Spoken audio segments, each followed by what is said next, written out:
اب معاف کس طرح کرنا ہے اس کے لیے ایک قرآن کی آیت ہے، بہت پیاری آیت ہے کہ کبھی کبھی ہم معاف کرتے ہیں لیکن وہ معاف کرنا کسی کام کا نہیں ہوتا۔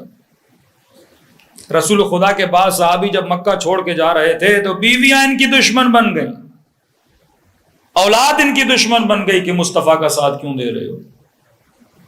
یہ واقعاً میں نے معاشرے میں دیکھا ہے، بعض لوگوں کے بچے نیک ہوتے ہیں بچوں سے دشمنی کرتے ہیں۔ بیٹی کہہ رہی ہے میری ماں مجھ سے دشمنی کر رہی ہے حجاب کرنے پر، بیٹا کہہ رہا ہے میں نیک بن رہا ہوں لیکن والدین مجھ سے کیا کر رہے ہیں، دشمنی کر رہے ہیں۔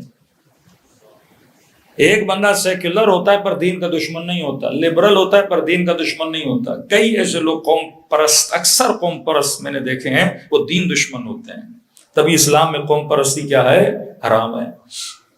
ایک ایرانی خطیب ہمارے دوست ہیں، کہتے ہیں کہ ایک نوجوان مجلسوں میں آتا تھا اور آتے آتے باپ اس کا بڑا بگڑا ہوا لیکن یہ بچہ بڑا نیک بن گیا۔ تو اس باپ نے چاہا کہ میرا بچہ دوبارہ بگڑ جائے، یعنی اس سے وہ ناخوش تھا کہ میرا بچہ اتنا دیندار کیوں بنا ہے۔ تو کہتا ہے اس نے اپنے بچے کو گمراہ کرنے کے لیے ایک ٹریول ایجنسی کھولی، اور ایران سے ٹریول ایجنسی کے جو ٹورز جاتے تھے ٹورز کرانے کے لیے، وہ اسپیشلی اس نے تھائی لینڈ کے ٹورز رکھے۔ اب اکثر فاسق اور فاجر تھائی لینڈ گناہ کرنے جاتے ہیں، عیاشی کرنے جاتے ہیں۔ تو اس نے کہا میرا بیٹا آئے گا جائے گا تو کیا ہو جائے گا، گمراہ ہو جائے گا۔ لیکن یہ مولانا کہتے ہیں اس جوان نے 6 مہینے میں ٹریول ایجنسی کا بزنس ہی بٹھا دیا، اور باپ جب پوچھنے آیا کیوں، کوئی آتا ہی نہیں ہے، اور باپ بھی ڈیلی آئے دیکھے واقعاً کوئی بندہ بکنگ کے لیے آ ہی نہیں رہا۔ تو مولانا نے کہا تم نے ایسا کیا کیا؟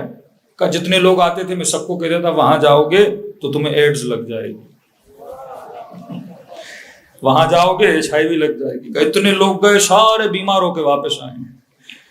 کہا مجھے پتا تھا ان کے دل میں خدا کا خوف نہیں ہے، بیماری کا خوف ضرور ہے۔ کئی لوگ اللہ کے خوف سے چیزیں نہیں چھوڑتے، بیماری کے خوف سے فوراً نیک ہو جاتے ہیں۔